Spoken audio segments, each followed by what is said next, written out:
Have you ever put your entire trust into someone you love, believing you were both building a future together, only to discover a secret that could destroy everything you've worked for?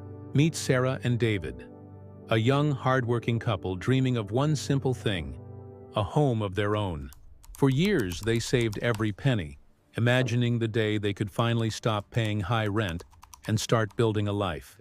Their dream felt like it was finally coming true when David's father, Richard, gave them a Oh my life-changing gift. goodness, thank But you. David's mother, Helen, had a different plan for the money, a plan that would lead to a devastating confrontation that would change their family forever. Before we continue the story, we would love to know where you are watching from. Please let us know in the comments so we can bring you more stories that resonate with you. And don't forget to hit that subscribe button and turn on notifications so you never miss our upcoming stories. Now, let's dive into the story. For Sarah, the worn-out checkbook on their small kitchen table was a book of dreams. Every line, every number, represented a sacrifice. A dinner date they skipped, an old coat she wore for another winter.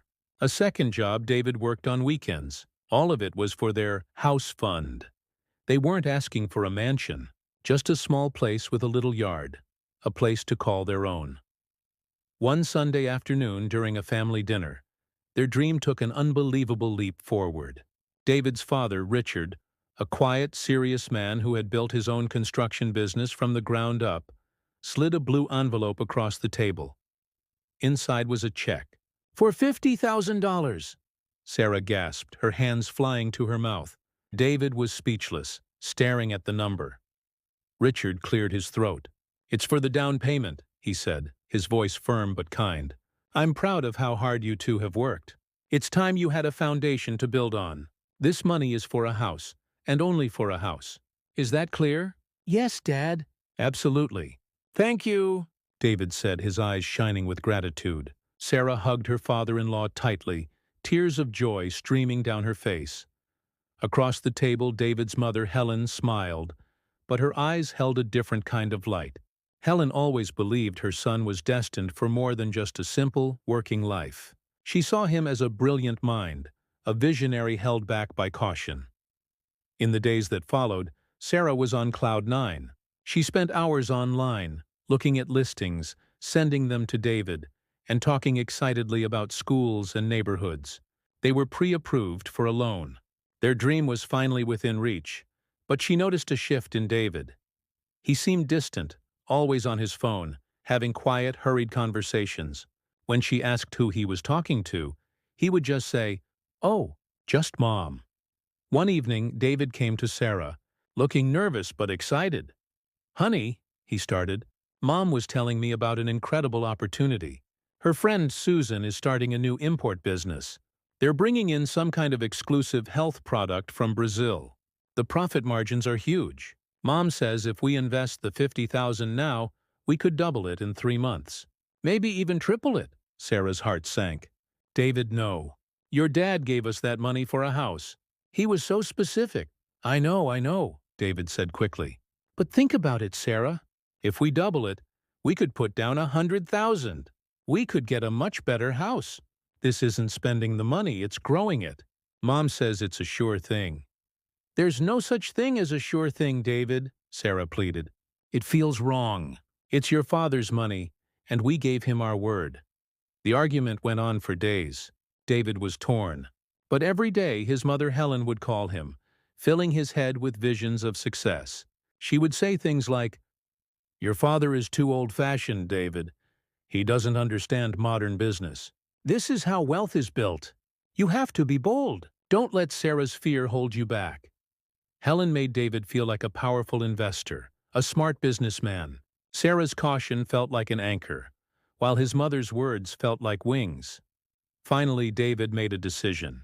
Without telling Sarah, he transferred the entire $50,000 to his mother's friend. He told Sarah they should hold off on house hunting for a few weeks, just until the market cooled down. Trusting her husband, she agreed. The next 2 months were torture for David, and confusing for Sarah. David was constantly checking his phone, his mood swinging from anxious to irritable. The promised profits were always just around the corner. First, there was a delay in customs. Then, a problem with the supplier. Susan, his mother's friend, stopped answering her calls as frequently. The breaking point came on a Tuesday morning. Their real estate agent called Sarah, excited. "Sarah, good news. The owners of that little blue house you loved, the one near the park, they're willing to accept your initial offer. We just need to get the official paperwork started and send over the down payment deposit within 48 hours. Sarah's world lit up. "Oh my gosh, that's amazing, yes! I'll talk to David right away." She hung up and called her husband, her voice bubbling with excitement. But on the other end of the line there was only dead silence. "David?" she said, her smile fading. "Did you hear me?" She heard him take a shaky breath. Sarah," he whispered, his voice cracking. We need to talk." That evening the truth came out. In a flood of shame and tears, David confessed everything. The investment, the promises from his mother, the delays, and the final gut-wrenching news he had received just that morning. Susan's company was a fraud. It had dissolved. The money was all gone. Sarah felt the floor drop out from beneath her. It wasn't just about the money. It was the lie. It was the broken trust. She looked at the man she loved, the man she was building a life with, and saw a stranger. After hours of crying and disbelief, one thing became clear to her. "They couldn't hide this. We have to tell your father," she said, her voice hollow. David looked terrified. "No, Sarah, we can't. He'll never forgive me." "He's going to find out eventually," she replied, her own resolve hardening. "And he deserves to hear it from you. We are going to his house. Right now." The living room at Richard and Helen's house was silent and heavy. Richard sat in his armchair, a confused look on his face. He had been called over for an urgent family matter. Sarah stood by the fireplace, her hands clasped tightly together. David sat on the sofa, unable to look his father in the eye. And Helen stood behind the sofa, her hand resting protectively on her son's shoulder, her expression already defensive. "So," Richard said, breaking the silence, "what's this all about? You two look like you've seen a ghost." Sarah took a deep breath. She looked at David, waiting for him to speak, but he just stared at the floor. She knew it was up to her. "Richard," she began, her voice trembling slightly, "it's about the money. The money you gave us for the house." Richard leaned forward, his brow furrowed. "What about it? Did you find a place?" "No," Sarah said, shaking her head. David, the money is gone." The words hung in the air. Richard stared at her, then at his son. "Gone? What do you mean, gone? It's $50,000. It doesn't just disappear." David finally looked up, his face pale with shame. "Dad, I made a mistake." Before he could continue, Helen jumped in. "It was not a mistake, David. It was a business decision. A calculated risk." Richard's gaze snapped to his wife. "Helen, what are you talking about?" Sarah spoke before Helen could spin the story. "Helen convinced David to invest the money in her friend Susan's business," she said, her voice growing stronger. "She promised it would double, that it was a sure thing. But it wasn't. It was a scam. And it's all gone." Richard looked back and forth between the three of them, the pieces clicking into place in his mind. The color drained from his face, replaced by a deep, quiet anger. He slowly stood up, his eyes locked on his son. "You gave our money, the money for your family's future, to one of Helen's get-rich-quick schemes?" he asked, his voice dangerously low. "It wasn't like that," Helen shot back. "I was trying to help my son. I wanted him to be more than just a worker bee like you, Richard. I wanted him to be an owner, an investor." "An investor?" Richard's voice rose, laced with disbelief. "You call this investing? You let him gamble away his family's security on a friend's fantasy. You pushed him to lie to his own wife." "I didn't lie," David mumbled, looking at the floor. "I just didn't tell her everything." "That is the same as a lie," Sarah cried out, the betrayal feeling fresh all over again. "You lied to me every single day for 2 months, David. Every time I showed you a house, you were lying." David flinched as if he'd been struck. Helen rushed to his defense. "Don't you dare blame my son. Maybe if you had been more supportive of his ambitions, he wouldn't have had to hide it from you." That was when Richard turned, his face a mask of cold disappointment. He looked not at his son, but at his wife. "Enough, Helen," he said, and the authority in his voice silenced the room. "You have been poisoning him with these foolish dreams his whole life.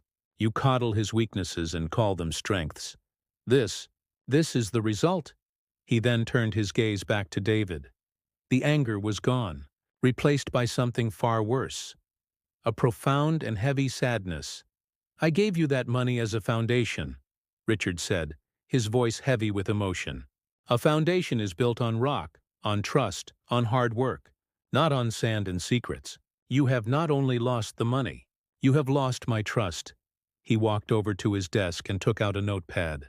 He wrote down a number. 50,000. He slid it in front of his son. "This is now a debt," Richard said calmly. "You will pay me back, every single cent. You will get a second job.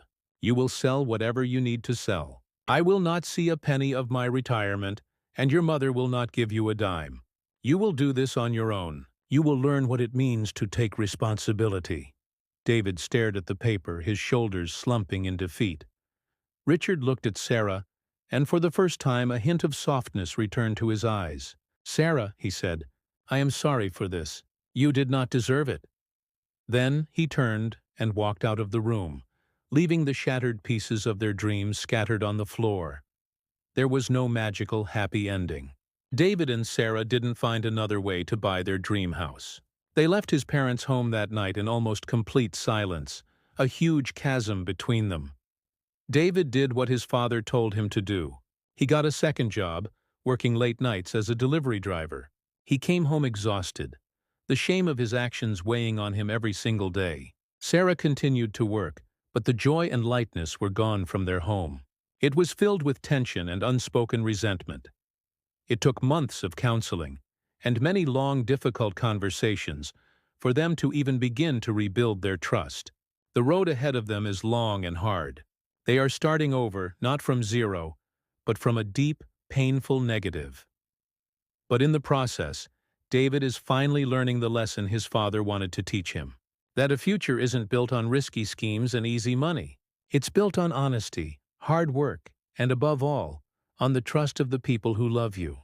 Their dream of a house is further away than ever. But for the first time, they are trying to build a new foundation, one based not on money but on truth. So, that was the story of Sarah and David, and a dream that was shattered by a terrible secret and a toxic influence. We want to know what you think. Who was most at fault here? Was it David for betraying his wife's trust and lying? Or was it his mother, Helen, for manipulating her son and pushing him into a reckless decision? Please let us know your thoughts in the comments below. And if this story resonated with you, please do hit that subscribe button. It's completely free for you, but it helps our channel a lot and allows us to keep bringing you more stories like this one. Thank you so much for watching. Have a wonderful day.